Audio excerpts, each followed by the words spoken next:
विश्व की सबसे बड़ी राजनीतिक संगठन भारतीय जनता पार्टी अस्तित्व में कैसे आई? भाजपा का कोई कार्यकर्ता या पत्रकार इस प्रश्न के उत्तर में यही कहेगा कि भाजपा भारतीय जनसंघ नामक राजनीतिक दल का नया नाम है।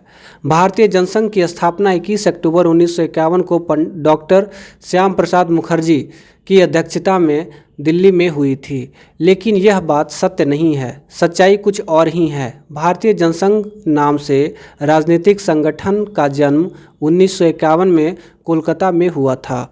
वहीं उसकी स्थापना की घोषणा 21 अक्टूबर को दिल्ली में हुई थी।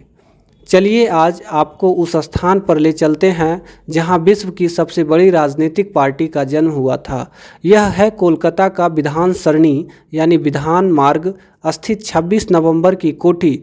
इस स्थान को अब लोग शिवानी मार्केट भी कहते हैं। इस पुराने मकान से मात्र 200 मीटर की दूरी पर ही स्वामी विवेकानंद का जन्म स्थान है। इस पुराने मकान में 1939 के पूर्व से ही राष्ट्रीय स्वयंसेवक संघ का कार्यालय चल रहा है।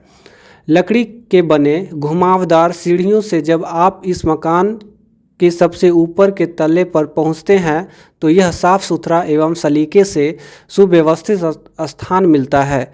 यह मकान संघ के सभी संचालकों का आवास रहा है। यहीं से एकीकृत बंगाल व पूर्व भारत के सभी राज्य के संघ की गतिविधि व कार्यक्रमों का संचालन होता था। यह संघ का पूर्वी भारत का क्षेत्र कार्यालय था। यह छोटा सा कमरा पूज्य डॉक्टर साहब व श्री गुरुजी से लेकर अब तक के सभी सरसंघ चालकों का आवास रहा है। इस कमरे के ठीक बगल में स्थित इस हाल में संघ का द्वितीय सरसंचालक श्री गुरुजी के समक्ष डॉक्टर श्यामा प्रसाद मुखर्जी, दीनदयाल उपाध्याय, अटल बिहारी वाजपेयी जैसे वरिष्ठ स्वयंसेवक ने राजनीतिक संगठन का निर्माण का संकल्प लिया था तथा इसी कमरे में उस संगठन का नाम भारतीय जनसंघ तय किया गया था। इस प्रकार यह स्थान भाजपा का जन्म स्थान हुआ। सुनिए वरिष्ठ प्रचारक अरविंद दास जी इस धरोहर के बारे में क्या कहते हैं। एक कक्षा परम पूजनीय श्री गुरु जी का रहने का स्थान। इसमें श्री गुरु जी जब कलकत्ता में आते यहीं पर रहते। यहीं पर श्यामा प्रसाद मुखर्जी श्री गुरु जी का साथ मिलने के लिए इस रूम में उन दोनों का बैठक हुआ। इस रूम में जनसंघ का पूरा प्लानिंग, जनसंघ नाम इस रूम में तैयार हुआ।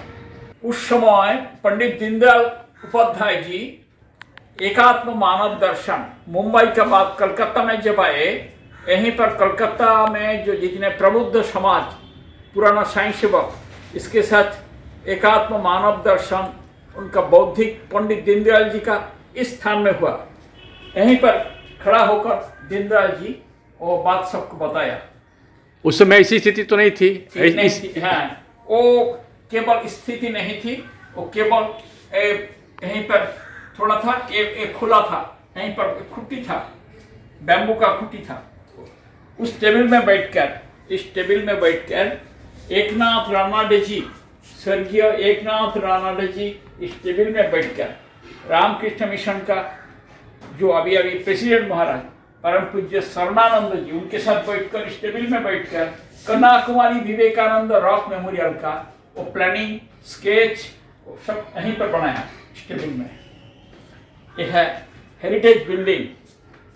बहुत सारे कार्यकर्ता का चरण स्पर्श यहीं पर है। श्री गुरुजी के समय से ही यह चित्र यहाँ लगा हुआ है। यह भारत माता की प्रथम चित्र है जिसे देवेंद्रनाथ टैगोर ने बंगभंग आंदोलन के समय 1905 में बनाया था। 4 भुजाओं वाली भारत माता के एक हाथ में धान की वाली है तो दूसरे हाथ में पुस्तक, तीसरे हाथ में वस्त्र तो चौथे हाथ में माला, जो कि भारत के अध्यात्म के प्रतीक हैं। आपातकाल के कारण उत्पन्न स्थितियों से निपटने के लिए 1951 में गठित जनसंघ को अपने मौलिक पहचान को दरकिनार करना पड़ा। बाद में 6 अप्रैल 1980 को जनसंघ के कार्यकर्ताओं ने भारतीय जनता पार्टी नाम से अपनी पार्टी का काम शुरू किया। इस प्रकार यह स्थान भाजपा का जन्म स्थान है।